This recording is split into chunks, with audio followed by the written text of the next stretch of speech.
Assalamualaikum Ibu. Waalaikumsalam, selamat masuk. Selamat duduk, Nak. Terima kasih Ibu. Bagaimana kabarnya, Nek, hari ini? Alhamdulillah baik Ibu. Alhamdulillah, Ibu senang mendengarnya. Oh iya, tadi sebelum kesini, Nek, di kelas belajar apa? Tadi itu Ibu belajar biologi. Oh, biologi. Kalau tidak salah, Ibu Nur Fadila ya? Iya Ibu. Oh, Ibu Nur Fadila. Kalau boleh tahu Ibu, kenapa Ibu panggil saya Kak Nonanta Ibu? Oh, jadi begini, Nak. Berdasarkan pengamatannya Ibu dan juga laporan dari beberapa guru, katanya Nek ini kalau di kelas suka berdiam diri dan tidak mau bergaul dengan teman-temannya. Apakah benar seperti itu? Tidak Ibu. Mungkin Anda ini masih sungkan untuk bercerita dengan Ibu. Jadi, perlu Ibu sampaikan bahwasanya dalam bimbingan dan konseling itu ada yang namanya asas kerahasiaan. Jadi, apapun masalah ataupun yang mengganggu pikirannya Nakne ini bisa Nakne ceritakan sama Ibu. Bagaimana ya Bu? Oke, di sini itu Ibu cuma mau membantu Nakne. Jadi, Ibu harap Nakne ini bisa percaya sama Ibu karena informasi yang Nakne berikan tentunya tidak akan diketahui oleh orang-orang yang tidak berkepentingan. Baiklah Ibu kalau begitu.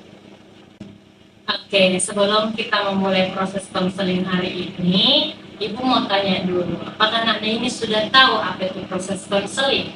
Tidak. Oke, baik. Jadi Ibu jelaskan ya, proses konseling itu adalah suatu proses pemberian bantuan dari konselor. Nah, konselornya itu adalah Ibu, dan konseli yaitu Nakne yang dimana nantinya bertujuan untuk memandirikan konseling. Nah, memandirikan di sini itu dalam artian Nakne bisa menemukan solusi atas permasalahan yang Nakne hadapi. Apakah Nakne sudah paham? Iya Ibu, saya sudah paham. Oke, baik. Kalau begitu Ibu juga mau sampaikan untuk waktu pelaksanaan konseling kita sekitar 30 sampai 45 menit ke depan. Apakah nanti bersedia untuk mengikuti? Iya Ibu, saya bersedia. Oke, baik. Kalau gitu. Ibu harap juga nanti ini bisa aktif dan terbuka selama proses konseling kita berlangsung. Iya Ibu. Nah, kalau begitu bisa Nani ceritakan lebih lanjut terkait apa yang kamu rasakan atau apa sih alasan sehingga Nani ini lebih memilih untuk berdiam diri di kelas. Jadi begini Bu, sebenarnya saya merasa kalau teman-teman saya itu Bu tidak mau bergaul dengan saya. Kenapa bisa Nani sampai berpikiran seperti itu? Jadi begini Bu, kalau saya perhatikan itu teman-teman saya itu semuanya orangnya pada ceria. Terus mereka juga bisa dibilang orang kaya. Sedangkan saya kan statusnya tidak sama dengan mereka. Jadi saya berpikir mana ada sih orang yang mau bergaul dengan saya. Oh gitu. Oke, terima kasih karena Nani sudah mau jujur dan bercerita kepada Ibu. Nah, Nani ini merasa bahwa teman-temannya tidak mau bergaul dengan Nani karena Nani ini minder dengan mereka begitu. Iya, Apakah Nani ingin terus berada pada situasi seperti ini? tentu saja Ibu tidak. Oke, sepertinya Ibu punya teknik yang sekiranya cocok kita gunakan untuk mengatasi permasalahan ini, yakni teknik reframing. Sebelumnya Bu, saya belum pernah mendengar apa itu teknik yang Ibu bilang tadi. Mungkin Ibu bisa dijelaskan. Oke, jadi teknik reframing itu adalah suatu teknik yang dapat membantu seseorang dalam melihat situasi atau peristiwa dengan sudut pandang yang lebih positif. Itu ya Ibu. Ya.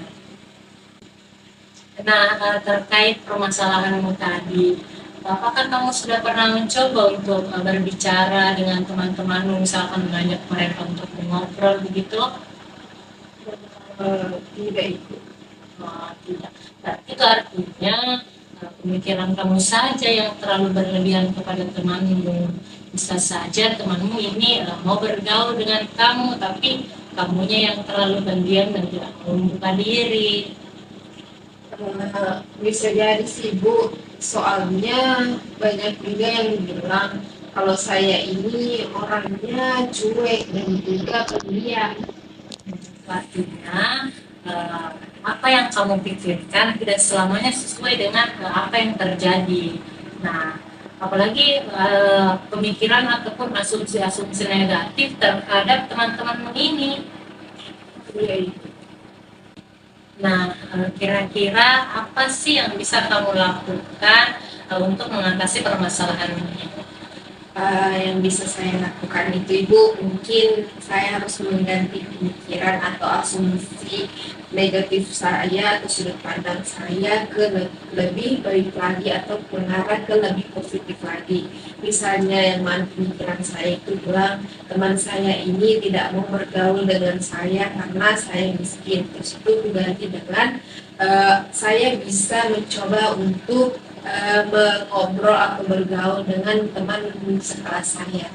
Wah, bagus sekali sih kalau begitu. Ibu juga harap semoga kamu bisa menerapkan hal tersebut. Ya itu. Baik.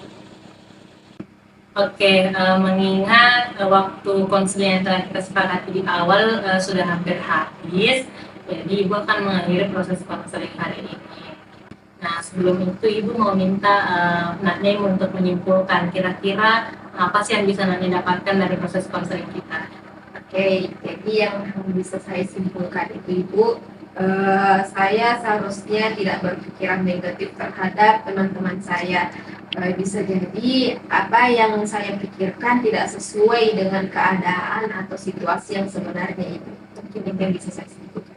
Oke, terus bagaimana perasaannya Nane setelah mengikuti proses konseling? Tentunya Ibu, saya lebih baik dari yang sebelumnya. Oke, wah, Ibu juga harap semoga proses konseling yang kita lakukan pada hari ini itu berdampak positif tentunya bagi masa depannya Nane. Mungkin kalau begitu saya permisi. Saya Assalamualaikum Bu. Waalaikumsalam.